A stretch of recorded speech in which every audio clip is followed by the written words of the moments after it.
श्री सकल संत कंठभूषण अलौकिक कल्पना आविष्कार भास्कर विश्व संत कैवल्य चक्रवर्ती संत सम्राट ज्ञानियांश राजे ज्ञानेश्वर महाराज व अखिल कोटी ब्रह्मांड नायक षडगुण ऐश्वर्य संपन्न वारकरी संप्रदायाचे कुल दैवत आराध्य दैवत श्री पडवंग परमात्म्याच्या व हिंदवी स्वराज्याचे संस्थापक राजेश्वर छत्रपती आणि महाराष्ट्रातील थोर विचारवंत वारकरी संप्रदायाचे महान उपासक राष्ट्र संत भगवान बाबांच्या चरणारविंदी भगवान गणेशाच्या चरणारविंदी आणि पवनसुत हनुमंतांच्या चरणारविंदी आजची माझी रामकथा या ठिकाणी मनोभावे वंदना करेल।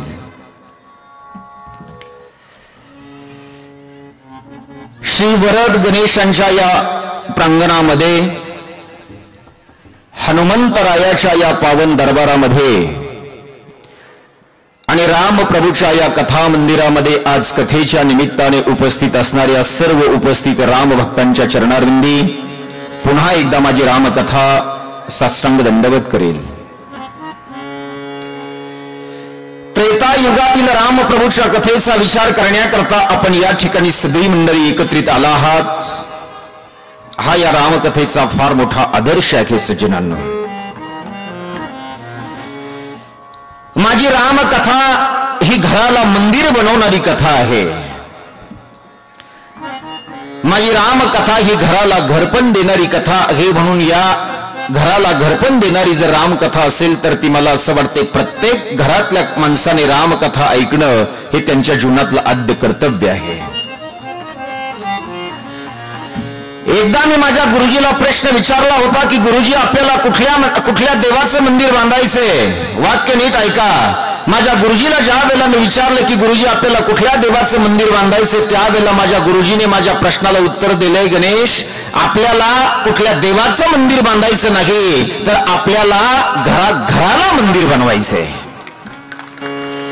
आपला जन्म हा मंदिर बांधण्याकरता आहेच, पण त्याही पेक्षा पुढचं उत्तर असं आहे की मला असं वाटतंय घराला मंदिर बनवण्याचं काम जर कोण करत असेल तर मला असं वाटतंय माझ्या रामकथेचे विचार हे घराला मंदिर बनवतायत। म्हणून आपण त्या देशामध्ये जन्माला आलो आहोत दादा की ज्या देशामध्ये ज्ञानेश्वरीचा जन्म झालाय। आपण त्या देशामध्ये जन्माला आलोय की ज्या देशामध्ये मला असं वाटतं जगद्गुरु तुकाराम महाराजांच्या गाथेचा जन्म झालाय। आपण त्या देशामध्ये जन्माला आलो आहोत की ज्या देशामध्ये रामायणाचा जन्म झालाय। आपण त्या देशामध्ये जन्माला आलो की ज्या देशामध्ये मला असं वाटतंय यमुना माता वाहते। आपण त्या देशामध्ये जन्माला आलो आहोत दादा की ज्या देशामध्ये माझी पवित्र गंगा माता वाहते। आपण त्या देशामध्ये जन्माला आलो आहोत की ज्या देशामध्ये माझी पवित्र गंगामाई वाहते। आपण त्या देशामध्ये जन्माला आलो आहोत दादा की ज्या देशामध्ये मला असं वाटतं माझे श्रीमंत श्री संत ज्ञानेश्वर महाराज जन्माला आलेत। आपण त्या महाराष्ट्राच्या मातीमध्ये आपला जन्म आहे की ज्या महाराष्ट्राच्या मातीमध्ये माझे भगवान बाबा जन्माला आलेत। आपण त्या मातीमध्ये जन्माला आलो आहोत की ज्या मातीमध्ये माझे छत्रपती शिवाजी महाराज जन्माला आलेत। मला असं वाटतं आपण त्यांचा वारसा त्यांचे विचार आणि त्यांची संस्कृती घेऊन जीवन जगणं हे मला असं वाटते माझी रामकथा तेच आपल्याला शिकवते ना। म्हणून रामकथा आपल्याला शिकवते पैशाने श्रीमंत होण्यापेक्षा माझा आवाज या मॉनिटर पैशाने श्रीमंत होण्यापेक्षा माणसाने विचाराने श्रीमंत होणं ही काळाची गरज आहे। वाक्य ऐका दादांनो, जी माणसं पैशाने श्रीमंत आहेत ती माणसं आज समाजामध्ये जिवंत नाहीत, पण जी माणसं विचाराने श्रीमंत आहेत ना मला असं वाटतं ती माणसं आजही समाजामध्ये जिवंत आहेत। म्हणून पैशाने श्रीमंत झालेल्या लोकांना आज किंमत नाही, पण मला असं वाटतं विचाराने श्रीमंत झालेल्या माझ्या ज्ञानेश्वर महाराजांची ज्ञानेश्वरी आजही माणसं डोक्यावरती घेऊन नाचल्याशिवाय राहत नाही। गोस्वामी तुलसीदास महाराज हे पैशाने श्रीमंत नाही तर रामचरित मानस या ग्रंथाने श्रीमंत आहे। मला असं वाटतं त्यांच्या ग्रंथाची श्रीमंती ही आजही जर त्या श्रीमंतीचा उपभोग जर आपण घेत असू त्या या श्रीमंतीचा आनंद जर आपण आजही जर घेत असू तर मला असं वाटतंय पैशाने श्रीमंत असलेल्या माणसाचा विचार समाजाच्या पर्यंत कधी अर्थात समाजापर्यंत त्यांचा आदर्श कधी जात नाही, पण विचाराने श्रीमंत असलेल्या माणसाचा इतिहास मला असं वाटतंय महाराष्ट्राच्या घराघरामध्ये पोहोचल्याशिवाय राहत नाही.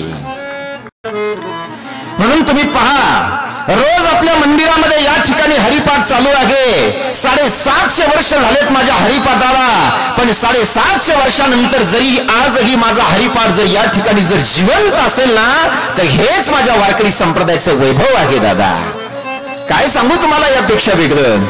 750 वर्ष झालेत माझ्या रूप पाहता लोचनी या अभंगाला, पण रूप पाहता लोचनी हा अभंग गायल्याशिवाय आज महाराष्ट्राच्या कीर्तनाची सुरुवात नाही. याचा अर्थ असा आहे की माणसं पैशाने श्रीमंत नसावेत, पण माणसं विचाराने श्रीमंत असावेत. आणि तीच श्रीमंती शिकवणारी कथा म्हणजे तर मला असं वाटतं ही माझी रामकथा आहे. दादा ज्या गोस्वामी तुलसीदास महाराजांनी ही रामकथा आपल्यापर्यंत आणून दिली त्यांचं संक्षिप्त चरित्र आपण पाहणार आहोत. पुढे शिव पार्वती विवाह सोहळ्यांची कथा या ठिकाणी आपण पाहणार आहोत. माझ्या गोस्वामी तुलसीदास महाराजांच्या जीवन चरित्राचा विचार करत असताना आपल्याला असं करावा लागेल की माझे गोस्वामी तुलसीदास महाराजांचा ज्या वेळेला जन्म होतोय ना, जन्म झाल्याच्या नंतर माझे गोस्वामी तुलसीदास महाराज ज्या वेळेला जन्माला येत आहेत त्यावेळेला माझ्या गोस्वामी तुलसीदास महाराजांच्या जीवनातली अघटित घटना अशी आहे की माझे गोस्वामी तुलसीदास महाराज जन्माला आल्याबरोबर माझ्या राम प्रभूचं भजन करतायत. माझ्या गोस्वामी तुलसीदास महाराजांच्या जीवनातली पहिली अघटित घटना अशी आहे की ते भजन करत जन्माला येत आहेत. महिला मंडळ, मी तुम्हाला प्रश्न विचारतोय, मुलगा ज्या वेळेला जन्माला येतो त्यावेळेला तो भजन करत जन्माला येतो का रडत रडत जन्माला येतो? बोला जरा, मी तुमचा आहे, घाबरू नका. रडत रडत जन्माला येतो. फक्त रडण्यामध्ये थोडासा बदल झालाय बरं का. आता रडण्यामध्ये बदल असा झालाय बघा, पूर्वी ज्या वेळेला मुलं जन्माला यायची आणि ज्या वेळेला जन्माला आले ना त्यावेळेला ते टहा टहा टहा म्हणून ते त्या ठिकाणी रडायचे. आता ज्या वेळेला मुलं जन्माला येत आहेत ना त्यावेळेला त्यांचा सूर असा आहे बघा, चहा चहा चहा. चहाचे संस्कार आहेत ना.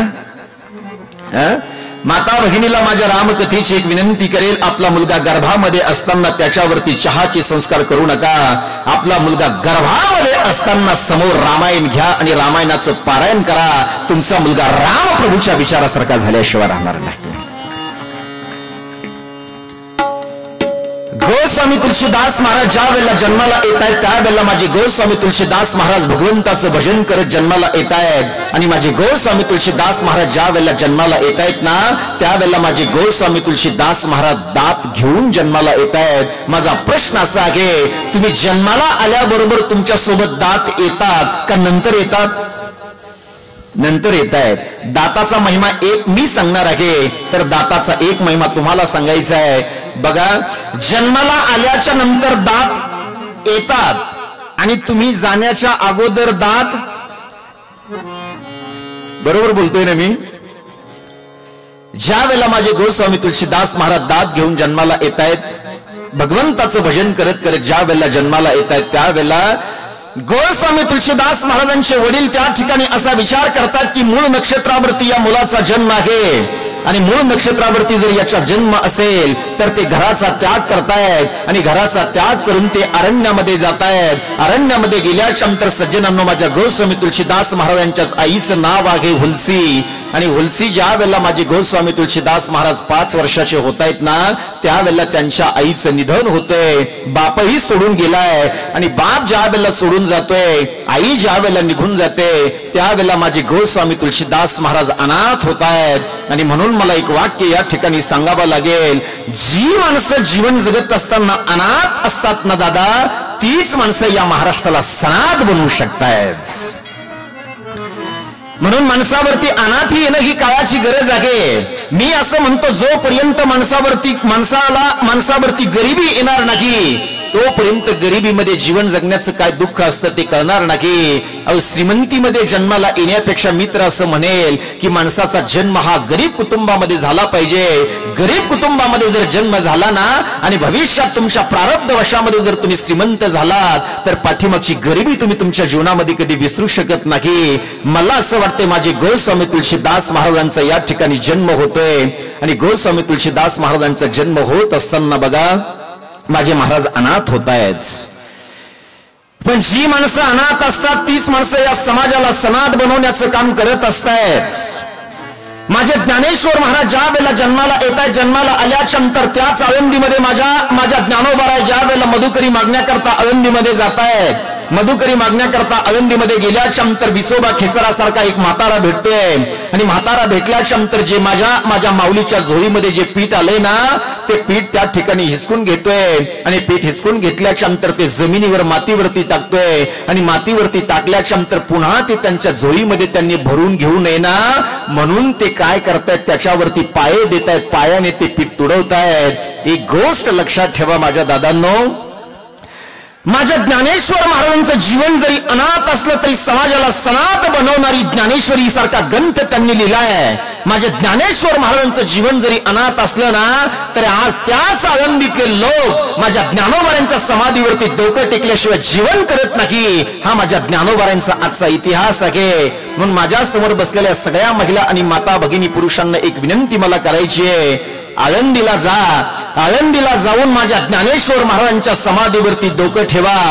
माझ्या ज्ञानेश्वर महाराजांच्या समाधीवरती तुम्ही ज्या वेळेला डोकं ठेवाल ना माझ्या ज्ञानेश्वर महाराजांची समाधी ही सोन्याची नाही पण एखाद्या वेळेला तुमच्या मस्तकाचा स्पर्श जर माझ्या ज्ञानोबारांच्या समाधीला झाला ना तर तुमच्या जीवनाचं सोनं केल्याशिवाय राहणार नाही. ही ताकद माझ्या ज्ञानेश्वर महाराजांच्या समाधीमध्ये आहे. आळंदीला जाताय ना तुम्ही, आळंदीला गेलं पाहिजे. तुम्ही सुखाने संस्कार करा, सुखाने संसार करा, सुखे करावा संसार न सांडावे दोन्ही वार. भगवंताच्या आशीर्वादाने माझ्या रामप्रभूच्या कृपा आशीर्वादाने आपण सदन आहात. मला असं वाटतंय तुम्ही सुखाने संसार करा पण आळंदी आणि पंढरीची वारी मात्र कधी विसरू नका. मला असं वाटतंय त्याच्याच कृपेने जर हे वैभव आणि हा आनंद जर आपण घेत असू तर माझ्या पांडुरंगाला मात्र कधी विसरू नका. वर्षातून 2 वेळेला, एक वेळेला आळंदीला जा आणि एक वेळेला माझ्या पांडुरंगाच्या भेटी करता पंढरीला जा. माझा पांडुरंग परमात्मा तुमच्या जीवनामध्ये आनंद प्रस्थापित केल्याशिवाय राहणार नाही दादांनो. माझे ज्ञानेश्वर महाराज अनाथ आहेत पण माझे ज्ञानेश्वर महाराज जरी अनाथ असले तरी समाजाला साथ बनवणारा ग्रंथ त्यांनी लिहिलाय. त्याच पद्धतीने माझ्या गोस्वामी तुलसीदास महाराजांचं जीवन अनाथ आहे आणि माझ्या गोस्वामी तुलसीदास महाराजांचं जीवन जरी अनाथ असलं ना तरी समाजाला सनाथ बनवणारा रामचरित मानस ग्रंथ त्यांनी लिहिलाय, तो समाजाच्या हातामध्ये दिलाय. बघा माझे गोस्वामी तुलसीदास महाराज ज्या वेळेला अनाथ होत आहेत, अनाथ झाल्याच्या नंतर ते गावोगावी जात आहेत आणि गावोगावी गेल्याच्या नंतर मंदिरामध्ये जात आहेत. मंदिरामध्ये जाऊन ते त्या ठिकाणी माझ्या मूर्तीच्या समोर बसतायत आणि मूर्तीच्या समोर बसून ते त्या ठिकाणी प्रामाणिकपणे भजन करतायत. भजन झालं की पुन्हा गावामध्ये घराघरामध्ये जातायत आणि मधुकरी मागतायत. मधुकरी मागून आपल्या जीवनाचा उदरनिर्वाह करतायत आणि उदरनिर्वाह करत असताना मधुकरी मागतायत पण मधुकरी मागून ते कुठेही जाऊन ते जीवन करत नाही. तर मला असं वाटतंय माझे गोस्वामी तुलसीदास महाराज मंदिराचा आश्रय घेत आहेत. म्हणून कालच्या कथेमध्ये मी सांगितलं होतं आपल्याला ज्या वेळेला तुमच्या प्रपंचामध्ये मनस्ताप येईल त्यावेळेला कुठेही जाऊ नका. मंदिरामध्ये या, मंदिरामध्ये येऊन माझ्या वरद भगवंताच्या समोर बसा. त्या ठिकाणी 2 मिनिटाचं भजन करा, 5 मिनिटाचं भजन करा. मला असं वाटतं तुमच्या आयुष्यातला मनस्ताप संपल्याशिवाय राहणार नाही. माझे गोस्वामी तुलसीदास महाराज अनाथ आहेत पण मधुकरी ज्या वेळेला मागतायत त्यावेळेला मंदिरामध्ये येऊन ते त्या ठिकाणी सज्जनांनो भोजन करतायत, भजन करतायत आणि जी माणसं मंदिराचा आश्रय घेतात ना त्या माणसाचा एक दिवस उद्धार झाल्याशिवाय राहत नाही. बघा म्हणून मंदिराच्या आश्रयाची गरज आहे बरं का. एका माझ्या मित्राने मला प्रश्न विचारला होता की या देशामध्ये मंदिराची काय गरज आहे. वाक्य आहे का. एका माझ्या मित्राने मला प्रश्न विचारला की या देशाला मंदिराची काय गरज आहे. या देशाला आणि या महाराष्ट्राला तर शाळेची गरज आहे. मी या व्यासपीठावरून सांगतो या महाराष्ट्राला आणि या देशाला शाळेची गरज आहेच, 100% गरज आहे. मी त्याच्या विरोधामध्ये बोलणार नाही पण या देशामध्ये मला असं वाटतं मंदिराची सुद्धा गरज आहे. मंदिराची गरज का आहे?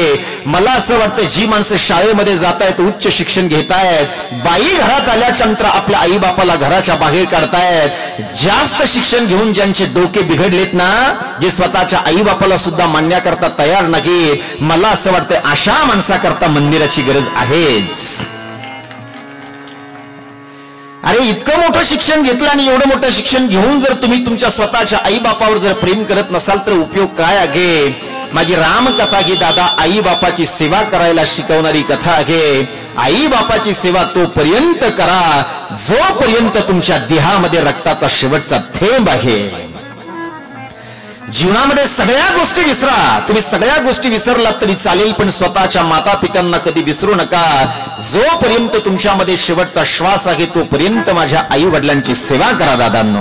हर बात को तुम भूलो भले, माँ बाप को मत भूलना. हर बात को तुम भूलो भले, माँ बाप को मत भूलना. उपकार इनके लाखों हैं, इस बात को मत भूलना. हर बात को तुम भूलो भले, माँ बाप को मत भूलना. माझे गोस्वामी तुलसीदास महाराज मंदिरामध्ये येत आहेत. मंदिरामध्ये येऊन त्या ठिकाणी मधुकरी खातायत. बघा, एक दिवशी त्यांच्या जीवनामध्ये भाग्याचा क्षण येतोय की एक त्यागी साधू त्या मंदिरामध्ये येत आहेत आणि त्यागी साधू मंदिरामध्ये आल्याच्या नंतर त्या ठिकाणी मुलाचे पाय पाण्यामध्ये पाहतायत आणि विचारतायत, अरे दादा, काय रे दादा तुझं नाव? त्यावेळेला माझे गोस्वामी तुलसीदास महाराज आपला परिचय त्या साधूला देत आहेत आणि परिचय ज्या वेळेला साधूला दिला जातोय ना, परिचय साधूला दिल्याच्या नंतर त्या ठिकाणी ते साधू त्या मुलाला विचारतायत, माझ्या गोस्वामी तुलसीदासांना विचारतायत, बाळ, अरे बाळ, तू येशील का रे दादा आमच्या आश्रमामध्ये येशील का म्हटल्याच्या नंतर त्यावेळेला तुझं कोण आहे तुला असं विचारल्याच्या नंतर माझे गोस्वामी तुलसीदास महाराज उत्तर देतात की बाबा कुणीच नाही हो बाबा, मला मी अनाथ आहे बाबा. म्हणून ज्या माणसाला कुणी नसेल, जो माणूस अनाथ असेल त्या माणसाला आश्रय देणारं सुद्धा कुणी भेटल्याशिवाय राहत नाही. ते साधू त्या ठिकाणी येत आहेत आणि साधू त्या ठिकाणी आल्याच्या नंतर माझ्या महाराजांना आश्रय भेटतोय. माझ्या गोस्वामी तुलसीदासांना आश्रय भेटल्याच्या नंतर ते आश्रमामध्ये जात आहेत. आश्रमामध्ये गेल्याच्या नंतर न्यायाचा अभ्यास करतायत, वेदांताचा अभ्यास करतायत, गुरु आज्ञेने प्रपंचामध्ये पदार्पण करतायत आणि गुरु आज्ञेने प्रपंचामध्ये पदार्पण केल्याच्या नंतर त्या ठिकाणी सज्जनांनो, एक दिवसाचा प्रसंग असा आहे की माझ्या गोस्वामी तुलसीदास महाराजांची सौभाग्यवती माहेरला जाते आणि माहेरला गेल्याच्या नंतर त्या ठिकाणी त्यांना असं वाटते की माझी सौभाग्यवती आज या ठिकाणी पाहिजे होती. वरून धोधो पाऊस येतोय, विजांचा कडकडाट आहे, नदी दुथडी भरून वाहते, पलीकडे जायचे, नदी पार करून पलीकडे जायचे, वरून तर धोधो पाऊस येतोय. मग आता जायचंय कसं? त्यावेळेला त्याच पावसामध्ये निघतायत आणि पावसामध्ये निघत असताना ज्या वेळेला त्यांना नदी पार करून पलीकडे जायचं असतं ना, त्यावेळेला नदीतून जायचे पलीकडे, पण नाव नाही तर एक प्रेत वाहत येतंय. त्या प्रेतावरती माझे गोस्वामी तुलसीदास महाराज बसतायत, पलीकडच्या काठावरती जातायत. वरती अर्थात जुन्या काळामध्ये माडी होती, वर जायचं, मग जायचं कसं? दरवाजे तर पूर्ण लावलेले आहेत. म्हणून एक साप लोंबलेला असतो. साप ज्या वेळेला लोंबलेला असतो त्यावेळेला त्या ठिकाणी माझे गोस्वामी तुलसीदास महाराज त्या सापाला पकडतायत. सापाला पकडून वरती माडीवरती जातायत आणि माडीवरती गेल्याच्या नंतर आपल्या सौभाग्यवतीच्या समोर उभे राहतायत आणि सौभाग्यवतीच्या समोर उभा राहिल्याच्या नंतर त्या ठिकाणी गोस्वामी तुलसीदास महाराजांची सौभाग्यवती विनंती करते, महाराज, माझं सौंदर्य इतकं सुंदर आहे, म्हणून तुम्ही जर माझ्यावरती जर आसक्त असाल ना महाराज, तर मला असं म्हणायचंय महाराज की ज्यांनी हे मला सौंदर्य दिले, ज्या भगवंताने मला हे सौंदर्य दिले, ते माझे भगवान किती सौंदर्य संपन्न असेल, तुम्ही माझ्यावरती आसक्त होण्यापेक्षा माझ्या भगवंतावरती आसक्त होणं ही काळाची गरज होते.